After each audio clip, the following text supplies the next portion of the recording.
তো দেখো একটু হাত দিয়ে ভেঙে দেখা কতটা সুন্দর হয়েছে।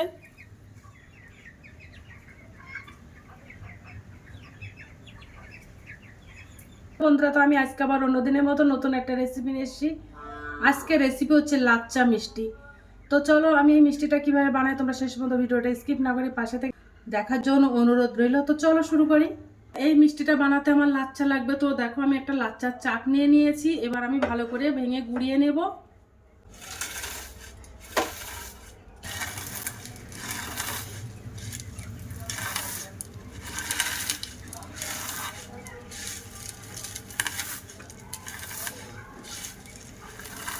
ভেঙে গুঁড়িয়ে নিলে আমার ভাজা করতে সুবিধা হবে, তার জন্য আমি একটু ভেঙে গুঁড়িয়ে নিচ্ছি। তো দেখো ভেঙে ভালো করে গুঁড়িয়ে নিয়েছি একদম। এবার আমি লাচ্চাগুলো ভাজা করে নেব। তো উনানে আমি একটা ফ্রাইং প্যান দিয়ে দিয়েছি। এবার গ্যাসটা অন করে দেব। ফ্রাইং প্যানটা গরম হয়ে গেছে। এবার আমি 1 চামচ ঘি দিয়ে দেব।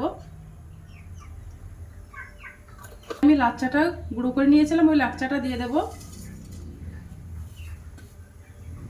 এবার ঘি দিয়ে লাচ্চাটা ভাজা করে নেব।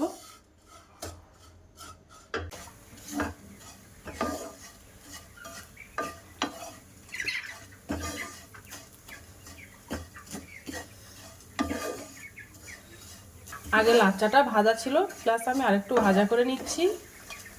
খুব বেশি গাঢ় করব না, একটু হালকা করেই ভাজা করে নেব। এই লাচ্চা মিষ্টিটা এইভাবে বানালে খেতে কিন্তু অসাধারণ লাগে। তোমরা একবার হলে বাড়িতে ট্রাই করতে পারো। আর ভিডিওটা ভালো লেগে থাকলে আমার চ্যানেলে একটা লাইক, কমেন্ট, শেয়ার এবং সাবস্ক্রাইব করে দেবে। তো লাচ্চাটা আমার ভাজা করা হয়ে গেছে। একটু হালকা লাল লাল করে ভাজা করে নিয়েছি। এবার আমি একটা প্লেটে ঢেলে নেব।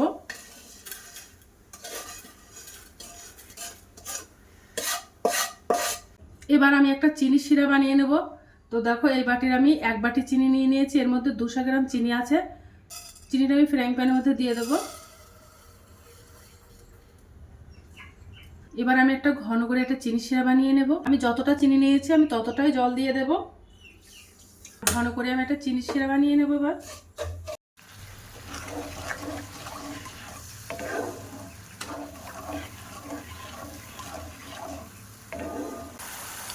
ওর মধ্যে 2টো এলাচ দিয়ে দেব। এলাচটা দিলে একটা গন্ধ বাড়ে, সুন্দর খেতে ভালো লাগে। একটু দেখতে ভালো লাগার জন্য আমি ওর মধ্যে একটু ফুড কালার দিয়ে দেব। তোমরা চাইলে এটা বাদ দিয়ে দিতে পারো, এটা দিলে দেখতে খুব সুন্দর লাগে, তার জন্য দিয়ে দিলাম।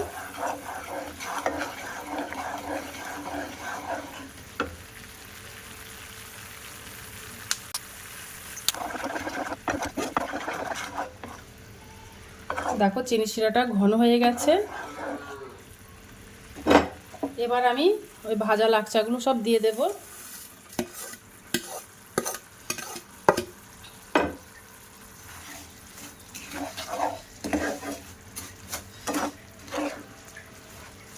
দিয়ে এবার ভালো করে চিনির সঙ্গে মিশিয়ে নেব।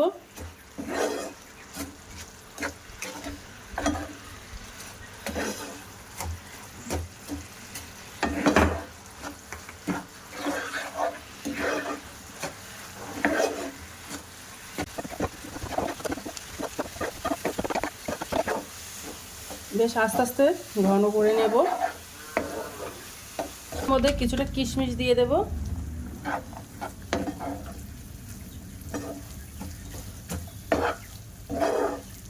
আর কিছুটা চার মগজ দিয়ে দেব।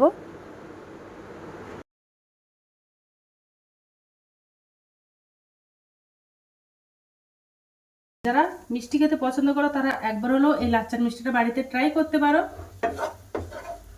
এই মিষ্টিটা খেতে কিন্তু অসাধারণ লাগে। তো আমার মিষ্টিগুলো সব বানানো হয়ে গেছে। এবার আমি মিষ্টিটা একটা প্লেটে ঢেলে নেব। তো এটা ঠান্ডা হয়ে গেছে। এবার আমি মিষ্টিগুলো সব বানিয়ে নেব।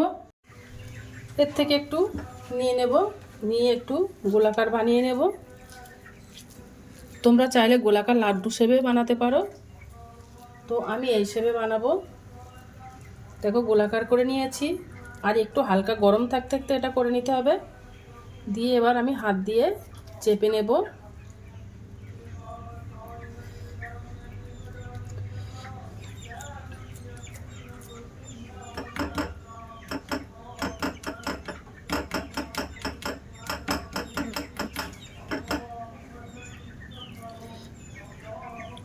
তো দেখো একটু গোলাকার মতো করে বানিয়ে নিয়েছি।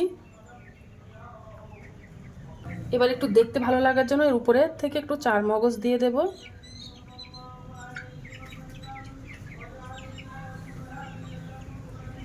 দেখো বানিয়ে নিয়েছি। তো আরেকটা নিয়ে নেব, এভাবে গোলাকার করে নেব। প্রথমে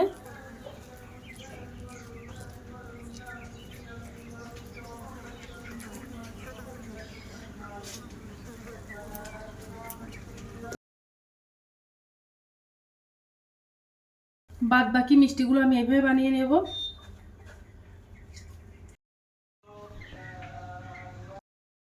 তো দেখো মিষ্টিগুলো সব বানানো হয়ে গেছে, কত সুন্দর লাগছে দেখতে। তো আজকের দিনের মতো ভিডিওটা এখানে শেষ করছি। আগামী দিন আবার একটা নতুন ভিডিও নিয়ে চলে আসবো। তো টাটা বাই বাই, সবাই ভালো থাকবে, সুস্থ থাকবে।